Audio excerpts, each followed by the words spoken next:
ಕಳೆದ ಜಾತ್ರೆಯ ಅಂಗಡಿ ಹರಾಜಿನಲ್ಲಿ 11 ಲಕ್ಷ ರೂಪಾಯಿ ಅವ್ಯವಹಾರವಾಗಿದೆ. ಸದಸ್ಯರು ಶಾಮೀಲಾಗಿ ಮಾಡಿರುವ ಈ ಅವ್ಯವಹಾರವನ್ನು ಕೇವಲ ಅಧಿಕಾರಿಗಳ ತಲೆಗೆ ಕಟ್ಟಿ ಜಾರಿಕೊಳ್ಳುವ ಯತ್ನ ನಡೆದಿದೆ ಎಂದು ಪಟ್ಟಣ ಪಂಚಾಯತ್ ಸದಸ್ಯ ಸೋಮೇಶ್ವರ್ ನಾಯ್ಕ ಆರೋಪಿಸಿದರು. ಅವರು ಗುರುವಾರ ಸುದ್ದಿಗೋಷ್ಠಿಯಲ್ಲಿ ಮಾತನಾಡಿ, ಶಾಸಕರೊಂದಿಗೆ ಬಂದ ಕೆಲವು ಸದಸ್ಯರು ಹರಾಜಿನಲ್ಲಿ ಭಾಗವಹಿಸಿ ಅಂಗಡಿ ಪಡೆದವರಿಂದ ಹಣ ಕಟ್ಟಿಸಿಕೊಂಡಿದ್ದಾರೆ. ಆದರೂ ಅವ್ಯವಹಾರ ನಡೆಸಲು ಹೇಗೆ ಸಾಧ್ಯ ಎಂದು ಪ್ರಶ್ನಿಸಿದರು. ಕೇವಲ ಅಧಿಕಾರಿಗಳ ಮೇಲೆ ಮಾತ್ರ ಅಲ್ಲ, ಹಗರಣದಲ್ಲಿ ಶಾಮೀಲಾಗಿರುವ ಸದಸ್ಯರ ಮೇಲೂ ಕ್ರಮ ಆಗಬೇಕೆಂದು ಒತ್ತಾಯಿಸಿದರು. ಬಿಜೆಪಿ ಗ್ರಾಮೀಣ ಮಂಡಲ ಅಧ್ಯಕ್ಷ ಪ್ರಸಾದ್ ಹೆಗಡೆ ಮಾತನಾಡಿ, ಜಾತ್ರಾ ಅಂಗಡಿ ಹರಾಜು ಅವ್ಯವಹಾರ ತನಿಖೆ ಆಗಬೇಕು. ಈ ಬಗ್ಗೆ ಶಾಸಕರು 15 ದಿನಗಳಲ್ಲಿ ಸ್ಪಷ್ಟನೆ ನೀಡಬೇಕು. ಇಲ್ಲದಿದ್ದರೆ ದೊಡ್ಡ ಮಟ್ಟದಲ್ಲಿ ಪ್ರತಿಭಟನೆ ನಡೆಸುತ್ತೇವೆ ಎಂದು ಎಚ್ಚರಿಸಿದರು. ಕೊಳಚೆ ನಿರ್ಮೂಲನಾ ಮಂಡಳಿಯಿಂದ ಮಂಜುನಾಥ್ ನಗರ ವಾರ್ಡಿನಲ್ಲಿ G+2 ಮನೆಗಳ ನಿರ್ಮಾಣ ಆಗಿ ವರ್ಷ ಕಳೆದರೂ ವಿತರಣೆಯಾಗಿಲ್ಲ. ಕೊಳಚೆ ನಿರ್ಮೂಲನಾ ಮಂಡಳಿಯೇ G+2 ಮನೆಯ ಪ್ರದೇಶದಲ್ಲಿ ಸಂಪೂರ್ಣ ಅಭಿವೃದ್ಧಿ ಮಾಡಬೇಕು. ಆದರೆ ಆ ಪ್ರದೇಶದಲ್ಲಿ ರಸ್ತೆ ನಿರ್ಮಾಣಕ್ಕೆ SC/ST ಅನುದಾನವನ್ನು ಬಳಸಲಾಗಿದೆ ಎಂದು ಆರೋಪಿಸಿದರು.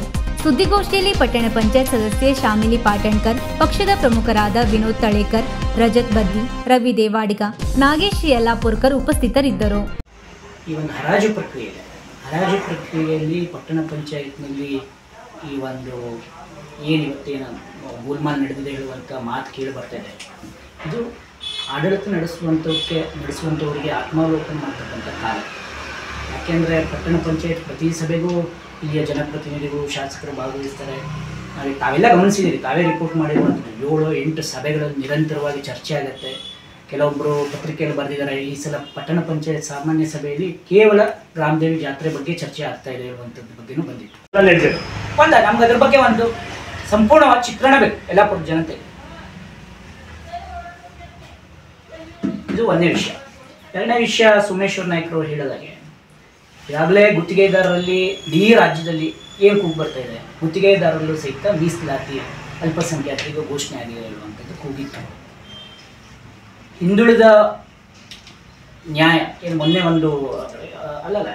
ಮೊನ್ನೆ ಒಂದು ಕಾಂಗ್ರೆಸ್ಸಿನ ಒಂದು ರಾಷ್ಟ್ರೀಯ ಸಭೆಯಲ್ಲಿ ಇಲ್ಲಿಯ ರಾಷ್ಟ್ರೀಯ ಅಧ್ಯಕ್ಷರಿಗೆ, ಅಲ್ಲಿಯ ಪ್ರಮುಖರಿಗೆ ಹಿಂದುಳಿದ ನ್ಯಾಯ ಯೋಧ ಹೇಳ್ತಕ್ಕಂಥ ಒಂದು ಸನ್ಮಾನವನ್ನು ಮಾಡ್ತಾರೆ, ಒಂದು ಬಹುಮಾನವನ್ನು ಕೊಟ್ಟಿರ್ತಕ್ಕಂಥದ್ದು ನಾವೆಲ್ಲ ಗಮನಿಸಿದ್ದೇವೆ. ಅದು ಯಾಕೆ ವಿತರಣೆ ಇನ್ನೂ ಆಗ್ತಾ ಇಲ್ಲ ಇರುವಂಥದ್ದು ಪ್ರಶ್ನೆ ಸಾರ್ವಜನಿಕರಿಂದ ಆಗಿದೆ. ಯಾವ ಕಾರಣಕ್ಕಾಗಿ ಯಲ್ಲಾಪುರದಲ್ಲಿ ಇನ್ನೂ G+2 ಮನೆ ವಿತರಣೆ ಆಗ್ತಾ ಇಲ್ಲ, ಏನು ಸಮಸ್ಯೆ ಆಗಿದೆ ಜನರ ಮುಂದೆ ಇದ್ರಿ. ಇವತ್ತು ಯಾವ ರೀತಿ ಪರಿಸ್ಥಿತಿ ಬಂದಿದೆ, ಭಾಳ ಬೇಸರದಿಂದ ಬಂದಂಥದ್ದು. ಆ G+2 ಮನೆ ಸೋರುವಂಥ ಪರಿಸ್ಥಿತಿ ಎಲ್ಲೋ ಬರ್ತಾ ಇರುವಂಥ ಅಭಿಪ್ರಾಯ ಸ್ಥಳೀಯ ಸಾರ್ವಜನಿಕರು. ಅದರಲ್ಲೂ ಸಹಿತ ನಾವು ಒಂದು BJP ಒಂದು ಪ್ರತಿಪಕ್ಷವಾಗಿ ಒಂದು ವಿಷಯವನ್ನು ತಮ್ಮ ಗಮನಕ್ಕೆ ತರ್ತೇವೆ. ಅದ್ರ ಬಗ್ಗೆ ನಾವು ಡಿಟೇಲನ್ನು ಕಲೆಕ್ಟ್ ಮಾಡ್ತಾ ಇದ್ದೇವೆ. ಕೊಳಚೆ ನಿರ್ಮೂಲ ಸ್ಲಮ್ ಬೋರ್ಡಿಂದ ಏನು G+2 ಮನೆ ಆಯ್ತಲ್ಲ, ಆ G+2 ಮನೆ ಆಗಬೇಕಾದ್ರೆ ಕೊಳಚೆ ನಿರ್ಮೂಲನಾ ಮಂಡಳಿ ವತಿಯಿಂದ ಅಲ್ಲಿಯ ಸಂಪೂರ್ಣ ಅಭಿವೃದ್ಧಿ ಆಗಬೇಕಿತ್ತು. ಸುಮಾರು 7 ಮೀಟಿಂಗಲ್ಲಿ ಸಾಮಾನ್ಯ ಸಭೆಯಲ್ಲಿ ಜಾತ್ರೆ ವಿಚಾರವಾಗಿ, ಜಾತ್ರೆಯಲ್ಲಿ ಪ್ಲಾಟನ್ನು ಹರಾಜು ಮಾಡುವ ವಿಚಾರದಲ್ಲಿ ಏನು 11 ಲಕ್ಷ ಚಿಲ್ಲರೆ ಅವ್ಯವಹಾರ ಆಗಿದೆ ಅನ್ನೋದನ್ನು ಸಾಮಾನ್ಯ ಸಭೆಯಲ್ಲಿ ಸ್ಪಷ್ಟವಾಗಿ ಅದನ್ನು ಅಧಿಕಾರಿಗಳ ಗಮನಕ್ಕೆ ತಂದಿದ್ದಿದೆ. ಅದರಲ್ಲಿ ನಮ್ಮ ವಾದ ಏನಂತ ಹೇಳಿದ್ರೆ, ಅವತ್ತಿನ ದಿವಸ ಏನು ಶಾಸಕರ ಒಟ್ಟಿಗೆ ಬಂದಂಥ ಕೆಲ ಸದಸ್ಯರು ಅವರು ಈ ಒಂದು ಜಾತ್ರೆಯ ಹರಾಜು ಪ್ರಕ್ರಿಯೆಯಲ್ಲಿ, ಹರಾಜು ಕಮಿಟಿ ಹರಾಜು ಪ್ರಕ್ರಿಯೆಯಲ್ಲಿ ಸಕ್ರಿಯವಾಗಿ ಅವರೇ ನಿಂತ್ಕೊಂಡು ಪ್ರತಿಯೊಂದು ಪ್ಲಾಟನ್ನು ಹರಾಜು ಮಾಡಿದ್ದಾರೆ. ಕೇವಲ ಅಧಿಕಾರಿಗಳ ಮೇಲೆಲ್ಲ, ಸಂಬಂಧಪಟ್ಟರು ಯಾರ್ಯಾರು ಸದಸ್ಯರು ಇದರಲ್ಲಿ ಇನ್ವಾಲ್ವ್ ಇದ್ದಾರೆ ಅವ್ರ ಮೇಲೂ ತನಿಖೆ ಆಗಬೇಕಂತೇಳಿ ನಾವು BJPಯಿಂದ ಆಗ್ರಹಿಸ್ತೇವೆ. ಮತ್ತು ಇದರ ವಿಚಾರವಾಗಿ ನಿನ್ನೆ ಸಾಮಾನ್ಯ ಸಭೆಯಲ್ಲಿ, ಮೊನ್ನೆ 28 ಸಾಮಾನ್ಯ ಸಭೆಯಲ್ಲಿ 11 ಜನ ಸದಸ್ಯರು ಸೇರಿ ಒಂದು ಲೆಟರ್ನ್ನು ಕೊಟ್ಟಿದ್ದಾರೆ, ಇದನ್ನು ತನಿಖೆ ಆಗಬೇಕಂತ.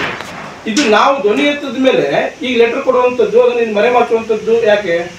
ವೀಕ್ಷಕ ಮಹಾಪ್ರಭುಗಳೇ, ನಮ್ಮ ಚಾನಲ್ ಅನ್ನು ಸಬ್ಸ್ಕ್ರೈಬ್ ಮಾಡಿ, ಶೇರ್ ಮಾಡಿ, ಪ್ರೋತ್ಸಾಹಿಸಿ.